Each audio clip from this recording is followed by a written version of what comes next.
Private telecom कंपनियों की हेकड़ी ना सिर्फ बीएसएनएल के साथ मिलकर टाटा ग्रुप ने निकाला, बल्कि देश की जनता ने भी इन कंपनियों की हेकड़ी निकाल दी। दिक्कत ये नहीं है कि कुछ रिचार्ज के दाम बढ़ाए गए, लेकिन अचानक से 10% से लेकर 25% तक बढ़ा देना ये कोई मामूली बात नहीं होता, ये मनमानी ही कहा जाएगा। भले ही केंद्र सरकार ने इस पे एक्शन लिया हो या ना लिया हो, लेकिन देश की जनता ने एक्शन ले लिया। देश की जनता ने दिखा दिया कि हम ग्राहक हैं और हमसे ही तुम्हारी कंपनियां चलती है। 140 करोड़ संख्या लगभग है देश की, और वहीं अगर 100 करोड़ नंबर पोर्टेबिलिटी हो जाए, अब इसमें सही आंकड़ा ये नहीं है कि सिर्फ सभी बीएसएनएल में ही आए हैं, कुछ एयरटेल से जियो में, कुछ जियो से एयरटेल में, वैसे टोटल मिलाकर लगभग 100 करोड़ कनेक्शन का पोर्टेबिलिटी हुआ है। ये आंकड़ा है भारत संचार निगम लिमिटेड और जो मंत्रालय है, दूरसंचार मंत्रालय, उसके आंकड़े के मुताबिक। और इसमें बिहार की अगर बात करें तो आरा सबसे अव्वल। आरा डिस्ट्रिक्ट में लगभग 10,000 नए कनेक्शन बीएसएनएल के बेचे गए और लगभग 100 से 150 नए कनेक्शन अभी भी बिक रहे हैं और लगभग 2,500 कनेक्शन पोर्टेबिलिटी के द्वारा बदले गए। सिर्फ बिहार में आरा सबसे अव्वल रहा। और वहीं अंबानी परिवार की बात करें तो अंबानी परिवार, जो परिवार एक शादी में 5,000 खर्च करके और पूरे देश यानी पूरी दुनिया में अपना नाम बनाता है कि शाही शादी, जिसमें देश विदेश से बड़े बड़े उद्योगपति से लेकर राष्ट्रपति, प्रधानमंत्री तक को बुलाया जाता है और 5,000 करोड़ खर्च किया जाता है। और वहीं कुछ ही दिनों में, मात्र 10 दिनों में शादी में खर्च करने में वक्त लगा 3 महीना। 3 महीने में खर्च किया गया लगभग 5,000 करोड़। और मात्र 10 दिनों का यह आंकड़ा है कि 10 दिनों में अंबानी परिवार ने लगभग 2,500 करोड़ की कमाई की है रिचार्ज कूपन बढ़ाने से। यानी एक तरफ जहां पोर्टेबिलिटी के द्वारा लोग इधर से उधर गए, और जिसमें कहा यह जा रहा है कि सबसे ज़्यादा बीएसएनएल में लोग कन्वर्ट होकर आए हैं। जैसे सबसे पहले देखिए, जियो को भारत में आए कोई ज़्यादा दिन नहीं हुआ है, और जियो से पहले एयरटेल, लेकिन बीएसएनएल का सिम कार्ड और बीएसएनएल का लैंडलाइन कनेक्शन लोग सबसे पहले से यूज कर रहे हैं। तो सोशल मीडिया से लेकर सभी जगह एक ये मैसेज चला कि घर वापसी, यानी जो लोग बीएसएनएल से पोर्टेबिलिटी कराकर दूसरे कनेक्शन में गए या फिर दूसरा कनेक्शन ले लिए थे बीएसएनएल को छोड़कर, क्योंकि बीएसएनएल का नेटवर्क उस समय कुछ स्थिति ठीक नहीं हुआ करता था, कई जगह पे कनेक्शन नहीं होता था, नेटवर्क नहीं होता था और इंटरनेट का स्पीड काफ़ी स्लो, जिसके कारण लोग जियो में चले गए, एयरटेल में चले गए, आइडिया, वोडाफोन और क्या क्या जो प्राइवेट कंपनियां, सब में लोग चले गए। लेकिन अब घर वापसी का जब से सोशल मीडिया पे एक कैंपेन चला, काफ़ी लोग पोर्टेबिलिटी के माध्यम से बीएसएनएल में लौटे हैं और कुछ लोग नया कनेक्शन लिए हैं। अब ताज्जुब की बात यह है कि 140 करोड़ की संख्या में 100 करोड़ अगर पोर्टेबिलिटी होता है तो ताज्जुब की बात तो ज़रूर है।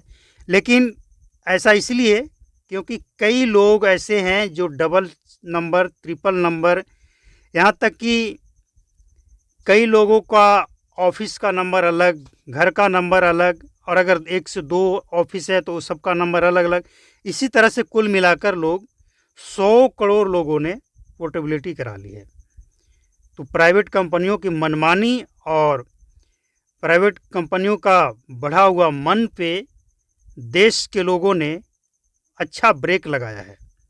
अब इन कंपनियों को सोचना पड़ेगा कि अचानक से इस तरह से रिचार्ज कूपन का रेट बढ़ाना महंगा साबित हो सकता है, लेकिन इसके बावजूद अंबानी कंपनी ने 5,000 रुपया खर्च करके, 5,000 करोड़ खर्च करके 2,500 करोड़ कमाने का रिकॉर्ड सिर्फ 10 दिनों में बनाया है।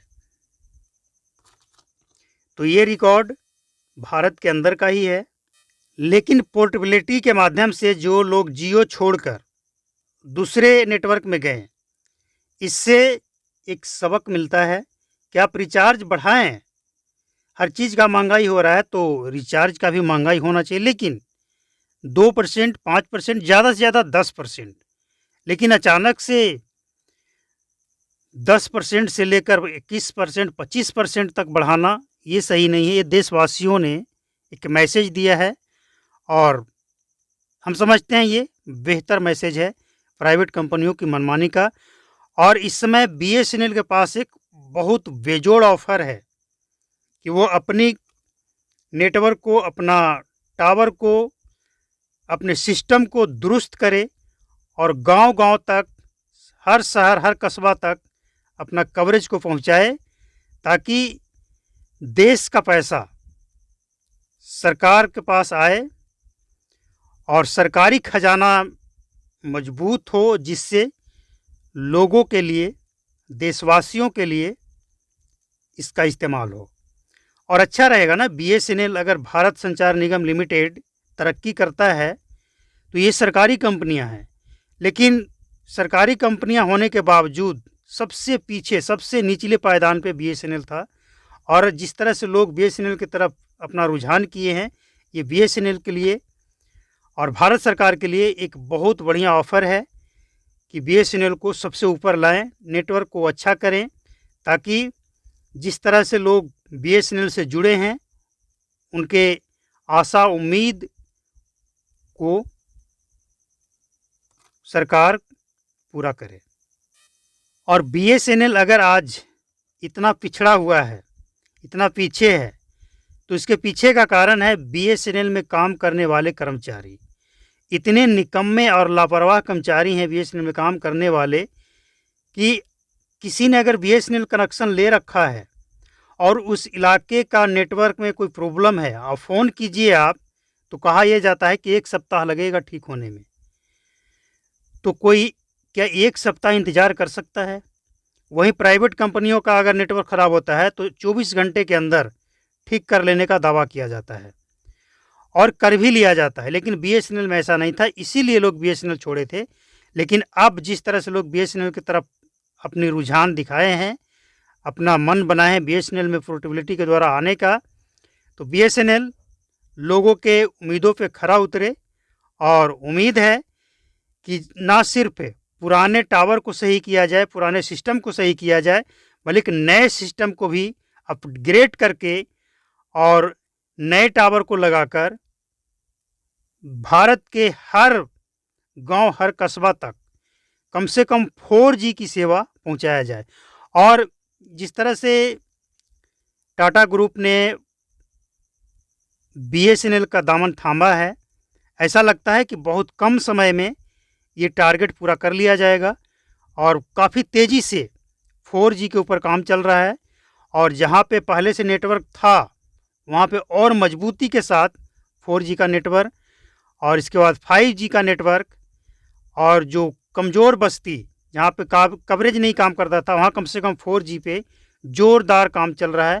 तो उम्मीद है कि सोशल मीडिया पे जो खबर चली, जो कैंपेन चला कि BSNL में वापस आएँ, उसका असर पूरे देश में देखने को मिला और आगे भी इसी तरह से मजबूती के साथ लोग भारत सरकार संचार निगम लिमिटेड को मजबूत करेंगे और भारत संचार निगम लिमिटेड भी लोगों की उम्मीदों को पूरा करेगा।